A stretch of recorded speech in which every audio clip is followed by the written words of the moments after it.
വാടാ.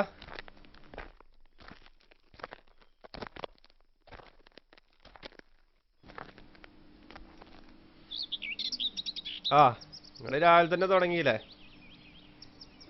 ആ വാഴപ്പട എത്തിയാലോ? ഇന്ന് ഡിസംബർ 31, നാളെ ജനുവരി 1. ഒരു റെയിൽവേക്കാരന് ന്യൂ ഇയർ ആഘോഷിക്കാൻ കൂട്ടുകാരും വേണല്ലോ. നടക്കട്ടെ. ജവാൻ സാറൊന്നും മിണ്ടാതിരി. ഇവനെ പിടിച്ച് കെട്ടിക്കാൻ നോക്കാതെ ആഘോഷക്കാരും പറഞ്ഞുകൊണ്ടിരിക്കുകയാണോ? അതല്ലടേ എൽദോ, ഇത് സാറിന്റെ പ്രശ്നമല്ല. പട്ടാളത്തിലായിരുന്നു സാറിന് ആശിച്ച് മോഹിച്ചുണ്ടായ ചെക്കനല്ലേ ബേബി. ആ ബേബിക്കൊരു ബേബി ഉണ്ടാവണമെന്ന് സാറിനൊരു ആഗ്രഹം ഉണ്ടാവില്ലേ? അപ്പടിയൊന്നും പറയാൻ വേണ്ട. ഇന്നേക്കിതാ എല്ലാമേ ശരിയായിടും. എന്താ കല്യാണക്കാര്യം ഇന്നേക്കിതാ മുടിവാകണം.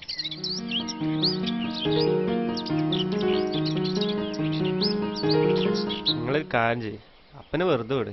നമുക്കൊരു കാര്യം ചെയ്യാം, നമുക്ക് മുറിയിക്കിരിക്കാം. അതല്ല നല്ലത്. ആ പോയിക്കോ പോയിക്കോ, നാളെ കാണാപ്പാ. കാണണം.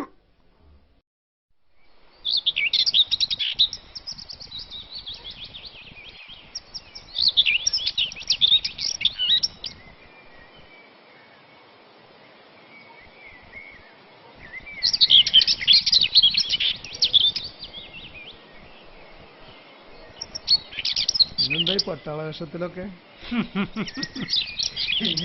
ഒന്നല്ലേ എമ്മല്ലേ പട്ടാളക്കാരാ? അതെ, ദിവസം നോക്കണ്ടേ, കൊല്ലം മാറിയില്ലേത്. മോളെ ശ്യാമിലി, ശ്യാമിലി, എവിടെ പോയി ഇവരൊക്കെ? ദാസൻ ഇലക്ഷൻ ശേഷം കൊടുക്കുന്നുണ്ടോ? സമയം കിട്ടണ്ടേ, ഓരോ തിരക്കിലാ. ഈ വെട്ടുവളപ്പിലെ ചക്കയും മാങ്ങയും തിന്നല്ലേ ഞാനും എൻ്റെ കൂട്ടുകാരൊക്കെ വളർന്നത്. അതൊക്കെ മറക്കാൻ പറ്റുമോ?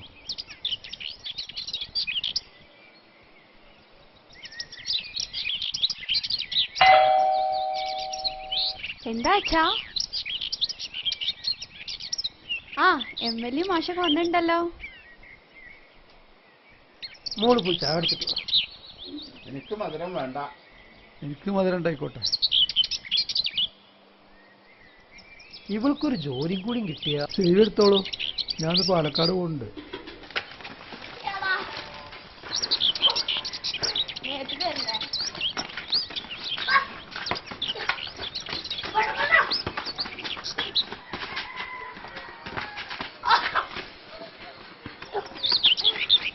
എന്താ കഥ? ഇങ്ങനുണ്ടോ ഒരാഘോഷം? 2-3 മുഷകൂടന്മാരും കൂടി ഇന്നലെ അങ്ങോട്ട് കയറിപ്പോയതാ റൂമില്. ന്യൂ ഇയർ ആഘോഷം ഏമായിട്ടുണ്ടാവും. അച്ഛാ, ഏട്ടൻ എവിടെയും പോയിട്ടില്ല. ഉച്ചയ്ക്ക് ഊണും കഴിഞ്ഞ് കിടപ്പാ റൂമില്.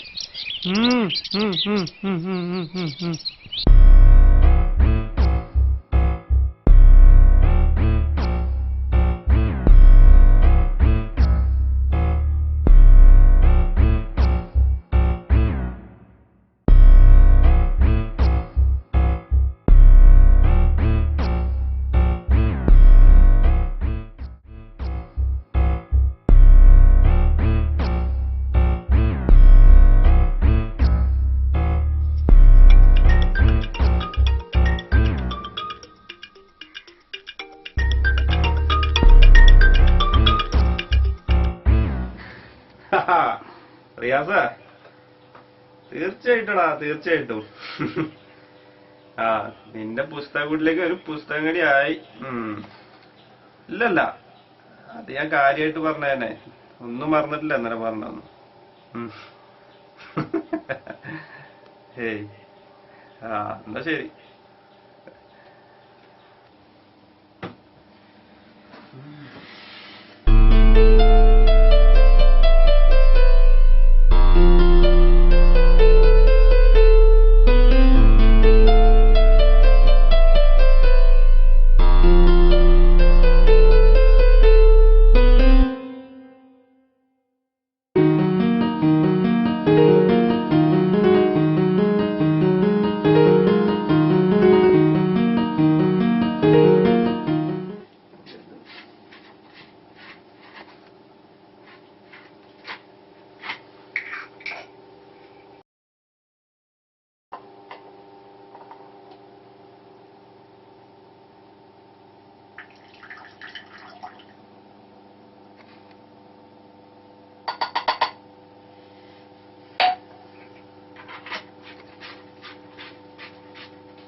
പണ്ടാറടങ്ങാൻ കിട്ടാനും വൈകി കയ്യും വറക്കാൻ തുടങ്ങി. വേഗം ഒഴിക്ക്. ഏനേ ഗ്ലാസ് വേണ്ട.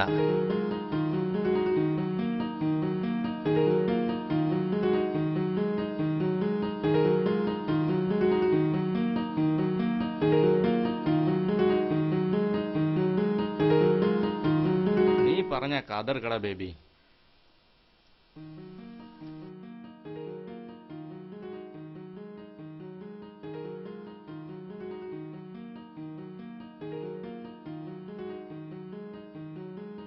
വായിക്ക്.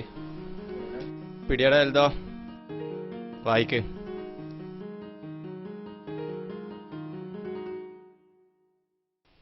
സെലി മെഴുകുതിരി വെട്ടത്തിൽ വിയർപ്പും വിങ്ങലുകളും ഉരുകിയൊഴുകി സെലിയുടെ ഊർജവും ഊഷ്മാവും സിരകളിൽ വാചാലമായ നിമിഷങ്ങളിൽ വാക്കുകൾക്ക് പ്രപഞ്ചത്തോളം വലിപ്പവും ശക്തിയുമുണ്ടെന്ന് ഓർമ്മിപ്പിച്ചുകൊണ്ടേയിരിക്കുന്നു. അടടടാ, പ്രമാദം പ്രമാദം. ഇത്രയൊക്കെ എന്നെ മനസ്സിലുണ്ടായിട്ടാ പഹേജ് ഇതുവരെ കല്യാണം കഴിക്കാത്ത.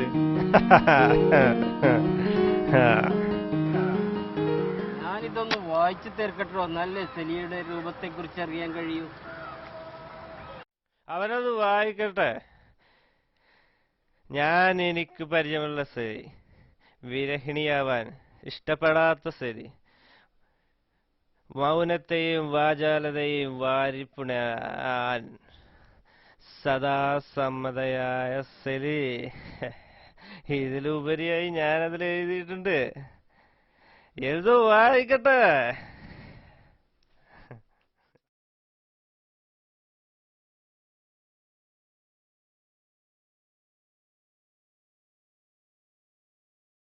വെച്ചോ വെച്ചോ.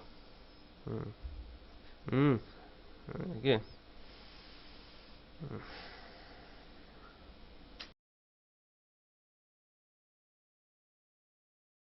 பேகுக்குள்ளே போடு. ரொம்ப நேரம் இங்கே இருக்க முடியாது. போலீஸ் வந்துடும்.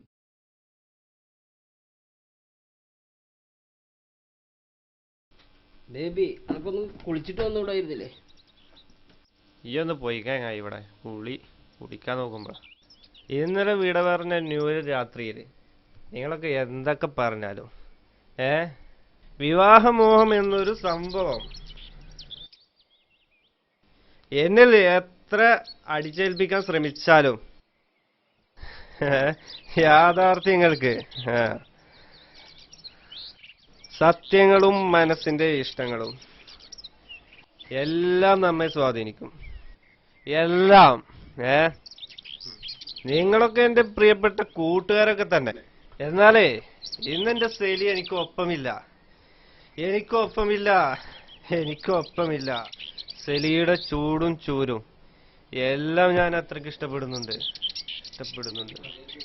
നീ അത് പറയരുത് ബേബി. സെലി ഒരിക്കലും നിന്റേത് മാത്രമല്ല.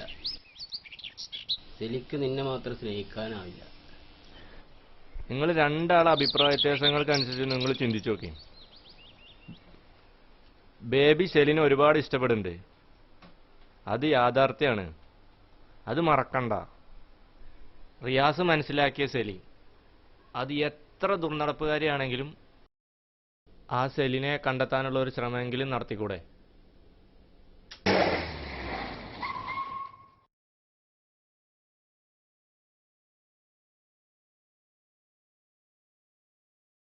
സാൻഡ്ര, എത്തി. ഞങ്ങൾ ഇടവേട ഉണ്ട്. ഇടവേട മുന്നിലുണ്ട്.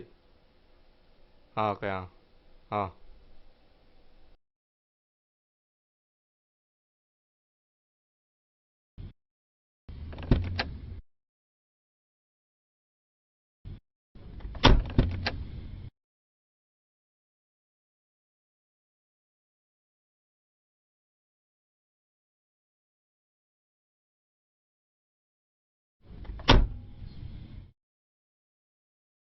வந்தாச்சு வந்தாச்சு பாருடா கள்ளுபாய் வந்தாச்சு.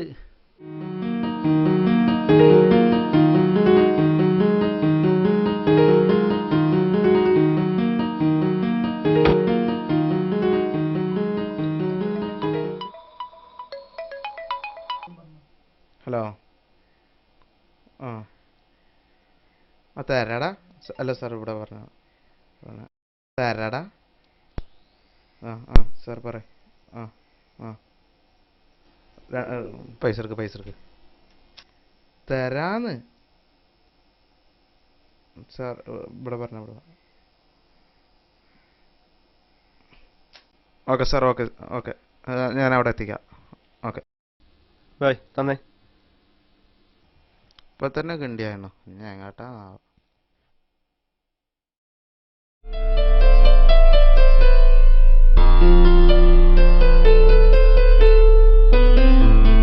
നോക്ക്, ഇതാണ് ശരി. ഞാൻ ഇത്രയൊക്കെ പറഞ്ഞതും എഴുതിയതും എന്റെ പ്രിയപ്പെട്ട ഈ സെലിക്ക് വേണ്ടിയാണ്. എന്റെ ഇഴുകിച്ചേരലുകൾ ഈ സെലിയുമൊത്തായിരുന്നു.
അതാ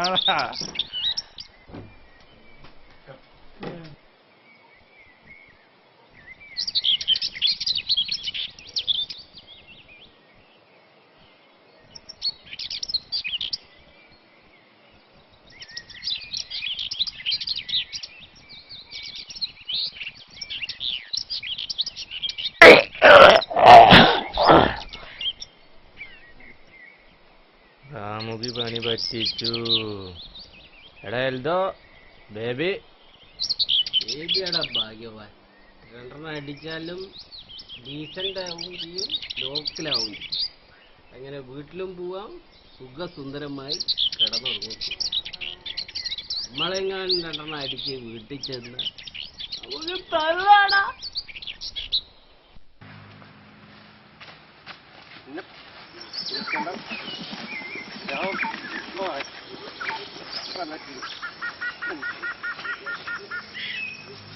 ഏതോ വിളിക്ക് കള്ളുപായിക്ക് ഒരു ഫുൾ കള്ളെടുക്കുന്നത് വരാൻ വേണോ?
ഫെയിം ടിവിയുടെ ഡോക്ടറോട് ചോദിക്കാം എന്ന പ്രോഗ്രാമിലേക്ക് എല്ലാ മാന്യപ്രേക്ഷകർക്കും സ്വാഗതം. സർ, പല സന്ദർഭങ്ങളിലും മദ്യപാനം ആപത്താണെന്ന് പറയുന്നു. ഒന്ന് വിശദീകരിക്കാമോ? യഥാർത്ഥത്തിൽ മദ്യപാനം മനുഷ്യനെ ശാരീരികമായും സാമ്പത്തികമായും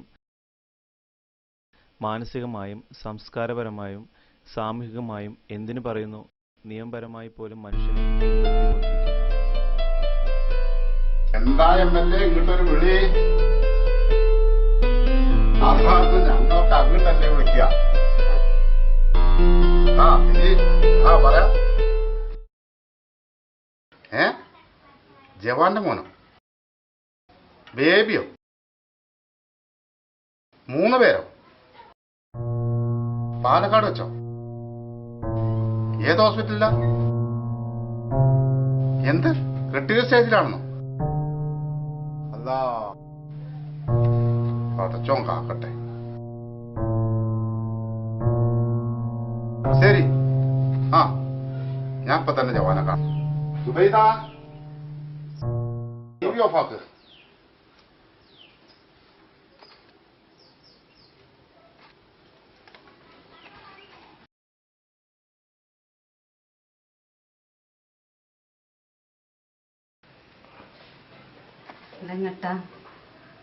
പോരാ.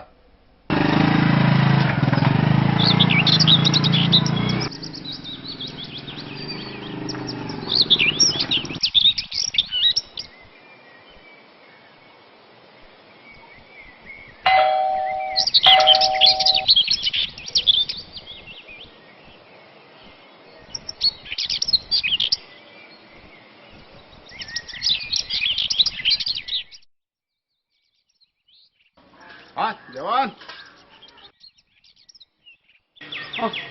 എന്താ പക്ഷെ പതിവില്ലാതെ നോക്കെന്താ കല്യാണം വല്ലതും ശരിയായോ? ഒന്നുമല്ല.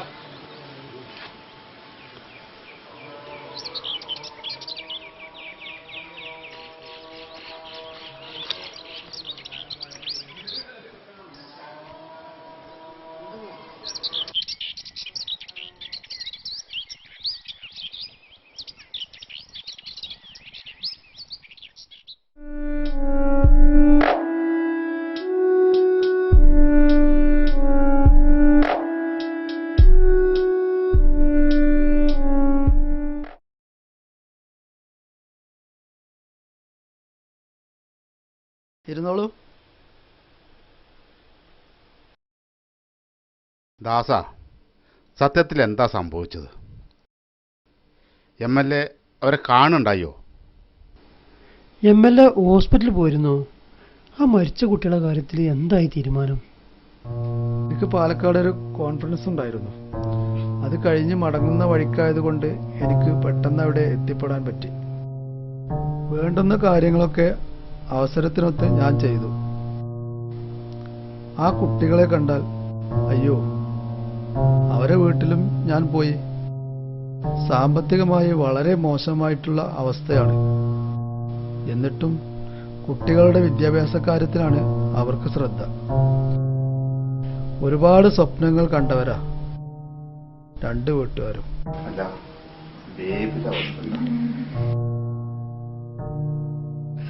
മാഷേ, എനിക്കൊരു ഗ്ലാസ് വെള്ളം വേണം. രാധേ, കുറച്ച് വെള്ളം.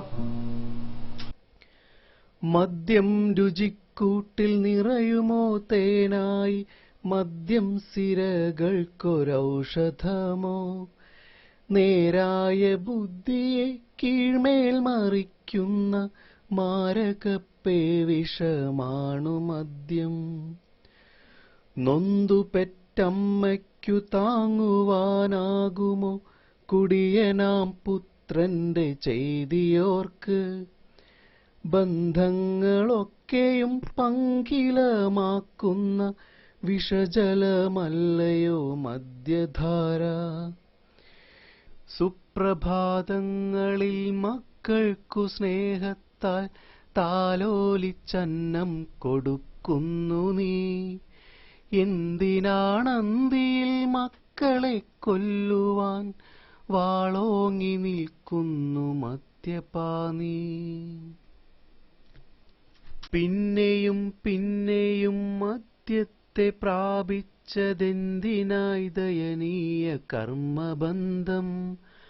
അഭിമാനഹാനിയിൽ നിലതെറ്റി വീഴുമ്പോൾ ആഴങ്ങൾ തേടുന്ന പാഴ്ജന്മമേ. ബലഹീന നാഡികൾ മതിക്കുന്ന മേനിയാൽ ജീവിതം താണ്ടുന്ന മൂഢനോ നീ? അർത്ഥം വെറുതെ കളയുന്ന വിഡ്ഢിനി, വ്യക്തം നിരർത്ഥം നീ എന്ന സത്യം. ഭാര്യയ്ക്കു നേരെ ഉയർത്തുന്ന കൈകളോ മദ്യത്തിനാലേ വിറയ്ക്കുന്നതും. വീട്ടിൽ സുഹൃത്തുക്കളാടിത്തിമർക്കുന്ന രംഗങ്ങൾ നീ തന്നെ സൃഷ്ടിച്ചതും. വാഹനത്താലെ കൊലപാതകം ചെയ്തു ക്രൂരനാം മദ്യത്തിൻ ഭ്രാന്തിനാൽ നീയേ മലർന്നു കിടന്നു തീ തുപ്പുന്നു, നീയായൊരുക്കും നിനക്കേച്ചിതാ. വണ്ടി ഓടിച്ചിരുന്നത് രാജാമണി എന്ന പയ്യനാ. നല്ലോണം കുടിച്ചിട്ടുണ്ടായിരുന്നു. അതിനും പുറമെ സീറ്റ് ബെൽറ്റ് ഇട്ടിട്ടില്ല. അവന് നെഞ്ചിലും തലക്കും സാരമായ പരിക്കുണ്ട്. എന്തായാലും ഡ്രൈവറുടെ അശ്രദ്ധ തന്നെയാണ്. അങ്ങനെ ടി വി വാർത്ത വന്നുകൊണ്ടിരിക്കുന്നത്. വാട്സപ്പിലായാലും ശരി, ഫേസ്ബുക്കിലായാലും ശരി, പലരും പലതും എഴുതി വിട്ടുകൊണ്ടിരിക്കുക.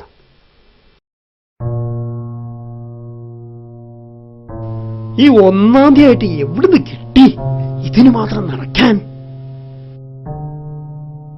ഇതുവരെ ബോധം തെളിഞ്ഞിട്ടില്ല. മുൻസീറ്റിലിരുന്നിരുന്ന റിയാസും നല്ലപോലെ കുടിച്ചിരുന്നു. അവന്റെ കാല് മുറിച്ചാണെന്ന ഡോക്ടർ പറയണത്. തലക്കും സാരമായ പരിക്കുണ്ട്. എന്റെ മോൻ ഒന്നും പറയാൻ മടിക്കണ്ടമല്ലേ. ഒരു ജവാനാണെന്നുള്ള കാര്യം മറക്കണ്ട. നല്ല മനക്കരുത്തോട് കൂടിയിട്ടുണ്ടെ ഒരിക്കലുണ്ടാവുക. വണ്ടിയുടെ ഇടിയിൽ സാരമായ പരിക്ക് ബേബിക്കുണ്ട്. 48 മണിക്കൂറിന് ശേഷമേ എന്തെങ്കിലും പറയാൻ പറ്റുള്ളൂ എന്നാണ് ഡോക്ടർ പറഞ്ഞത്. മദ്യം കൊണ്ടുള്ള പ്രശ്നം ചെറുതൊന്നും അല്ലട്ടോ. മദ്യത്തിനും മയക്കുമരുന്നിനും വേണ്ടിയിട്ട് ചെറുപ്പക്കാരങ്ങോട്ട് ഒരമ്പിട്ട് ഇറങ്ങിയിരിക്കുക. അനുഭവത്തിൽ നിന്ന് പഠിക്കാത്തവരാണ് ഈ കുടിയന്മാര്. കണ്ടാലും കൊണ്ടാലും മനസ്സിലാക്കാത്ത ഓരോ ജന്മങ്ങള്. എന്തായാലും വേണ്ടത് ചെയ്തല്ലേ പറ്റൂ.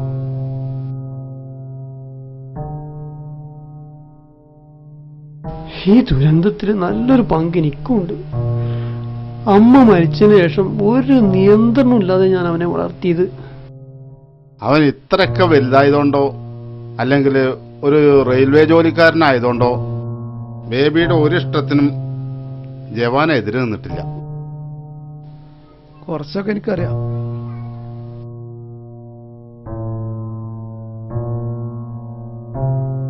അവനെ മദ്യത്തിനൊന്നും ഒരു നിയന്ത്രണം ഞാൻ വെച്ചില്ല. ആദ്യമൊക്കെ എന്റെ സർവീസ് കോട്ടയിൽ നിന്ന് കുടിച്ച് അവൻ പഠിച്ചത്. പിന്നെ അവന് പല മേഖലയിലും കൂട്ടുകാരുണ്ടായി. അവരാണെങ്കിലോ ഒക്കെ മദ്യസേവകരാ. ഇനി മുതൽ അച്ഛനോ ബേബിയേട്ടനോ ഒരു തുള്ളി പോലും കുടിക്കാൻ പാടില്ല. മരിച്ചുപോയ ഞങ്ങളുടെ അമ്മയാണ് പറയുന്നത് എന്ന് കരുതിക്കോളുക. പ്രാർത്ഥനയും വഴിപാടിന്റെ ഉക്കോണ്ട ഏട്ടന്റെയും കൂട്ടുകാരുടെയും ജീവനെങ്കിലും തിരിച്ചു കിട്ടിയത്. ഇന്ന് ഡിസ്ചാർജ് ചെയ്താൽ പിന്നെ ചികിത്സ കള്ളുകൂടി നിർത്താനും കൂടിയാ. അച്ഛന്റെയും നിർത്തണം. ഞാനും ആ തീരുമാനത്തിലാ. അനുഭവം എന്നെ പഠിപ്പിച്ചു. നിങ്ങൾ അത്യാവശ്യം എന്ന് പറഞ്ഞുകൊണ്ടാണ് ഞാനിരുന്നത്. എനിക്കൊരു യോഗത്തിൽ പങ്കെടുക്കാനുണ്ട്. അത്ര സമയമൊന്നും വേണ്ട, ചെറിയൊരു സമയം കിട്ടിയാൽ മതി. കാര്യം ഞാൻ പറയാം. വേണ്ടാച്ചാ, കാര്യം ഞാൻ പറഞ്ഞോണ്ട്. മദ്യപാനം നാടിന് ആപത്ത് എന്ന ആശയം വെച്ചുകൊണ്ട് പ്രവർത്തിക്കുന്ന ഒരു സംഘടനയ്ക്ക് രൂപം കൊടുക്കാനാണ് ഞങ്ങളുടെ ഈ പരിപാടി. MLA അതിന് വേണ്ട നിർദ്ദേശങ്ങളും മറ്റു കാര്യങ്ങളും ചെയ്തു തരണം. തീർച്ചയായും നല്ലൊരു കാര്യമാണ്. മദ്യപാനം കൊണ്ട് ഈ നാടാകെ നശിച്ചു. സ്വസ്ഥതയില്ലാത്ത കുടുംബങ്ങൾ, ആത്മഹത്യകൾ, കൊലപാതകങ്ങൾ, വാക്കുതർക്കങ്ങൾ, വലിയ വലിയ അപകടങ്ങൾ, ഹൈസ്കൂൾ വിദ്യാർത്ഥികൾ വരെ മദ്യത്തിന്റെയും മയക്കുമരുന്നിന്റെയും പിടിയിൽ അമരാണ്. സ്വന്തം അനുഭവത്തിന്റെ വെളിച്ചത്തിൽ നിന്നാ ഞാൻ പാഠം ഉൾക്കൊണ്ടത്. ഇനിയുള്ള കാലം മദ്യവർജനത്തിന് വേണ്ടി പ്രവർത്തിക്കാനാണ് എന്റെ തീരുമാനം. ഇന്നല്ലെങ്കിൽ നാളെ ഞാൻ റിട്ടയർഡ് ആവേണ്ട ആളാ. റിട്ടയർഡ് കാലത്തിന് ശേഷം ഒരു പണിയില്ലാതെ തേരാപാര നടന്നിട്ട് പ്രത്യേകിച്ച് ഒരു കാര്യമില്ല. 10 പേർക്ക് നമ്മളെ സംഘടന കൊണ്ട് ഒരു ഗുണം കിട്ടുകയാണെങ്കിൽ ആവട്ടെ, നാടിനെങ്കിലും ഒരു കാര്യം കിട്ടുമല്ലോ. ഞാനുണ്ട് കൂടെ. വേണ്ടുന്ന ഡോക്ടർമാരെയും വൈദ്യന്മാരെയും എന്ന് വേണ്ട, വേണ്ടി വന്നാൽ മന്ത്രവാദികളെ വരെ സംഘടിപ്പിച്ചു തരാം. മുന്നോട്ട് മുന്നോട്ട് മുന്നോട്ട്.